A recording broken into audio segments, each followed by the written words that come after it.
Previously on what happened to Sister Faith. Later that day, he lingered in the church parking lot, pretending to be occupied with his phone. Sister Faith walked by gracefully, heading to her car. Brother John watched her, awestruck again, even the way she walks. Like the Proverbs 31 woman, "Lord, is this a sign?" He wondered, sneaking quick glances at her wish.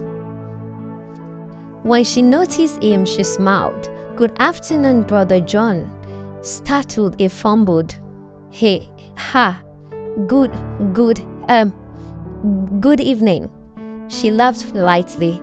"It's still afternoon." He chuckled nervously. "Ha, yes. The time is just flying." She waved and got into her car.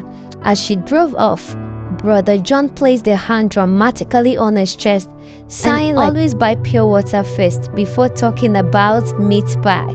They both laughed, a light-hearted end to a lesson in confidence, communication.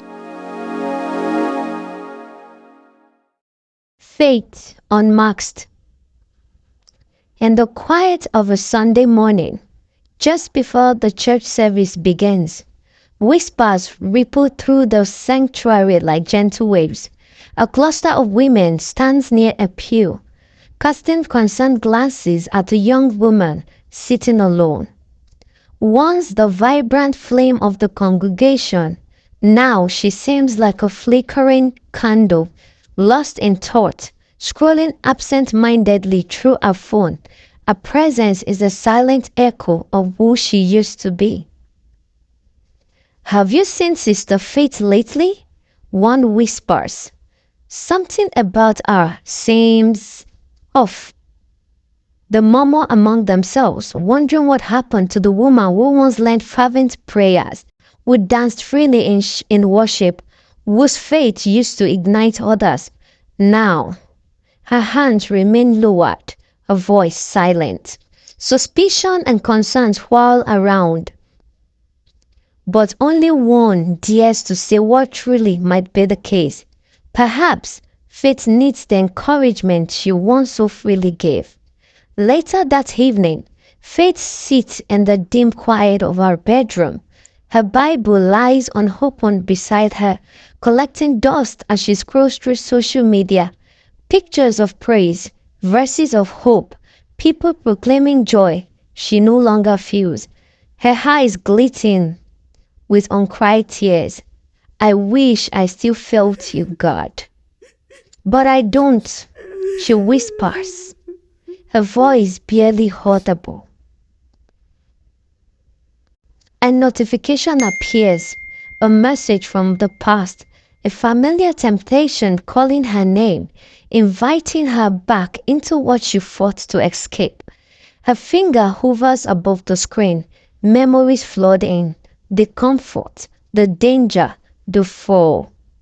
"No, I can't do this again," she says, dropping the phone like a snake that slithered too close. She collapses into her hands, her heart breaking beneath the weight of silence. "God, do you even want me anymore?" The only answer is the sound of her breathing, shallow and strained. She looks at herself in the mirror, tired eyes, weary soul. "Who am I anymore?" she asks, but the reflection offers no answers. Another Sunday dawns. The sanctuary is alive with worship, voices raised high in surrender, but Faith stands still. The lyrics pass her lips, but her heart is locked behind walls of shame and silence. Then, a voice breaks through the noise. "There's somebody here today," the pastor says, "who's been carrying a weight too heavy. You wonder if God still wants you, but He is saying, 'Come home.'" In that moment, something snaps, a whisper, not in her ears, but in her soul. Her body trembles, her knees buckle, and for the first time in a long time, Faith breaks, falling to the ground in sobs too deep for words. She is not alone. Sister Esther kneels beside her, wrapping her in compassion. "You don't have to fight alone," she says, and for the first time, Faith begins to believe it. After the service, the church is nearly empty when Mama Gloria finds her. The older woman's eyes carry decades of wisdom and grace. "You are not alone, child," she says softly.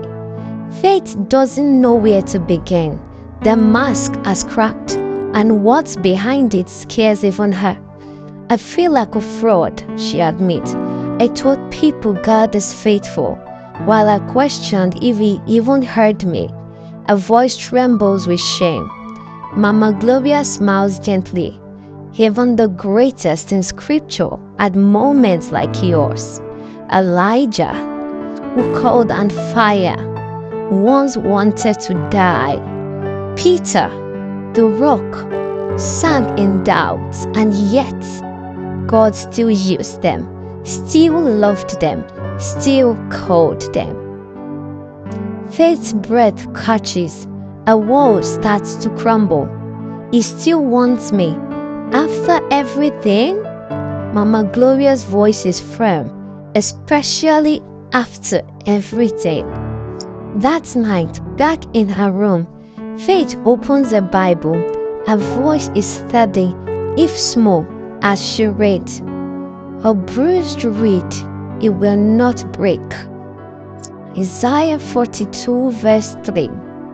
Her journal opens. She begins to write. Her confession, her prayer, her hope. Another message pops up. The same temptation, trying again.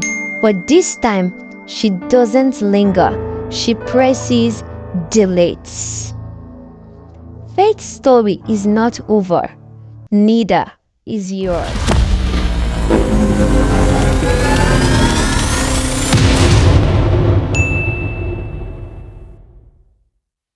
Thank you for watching.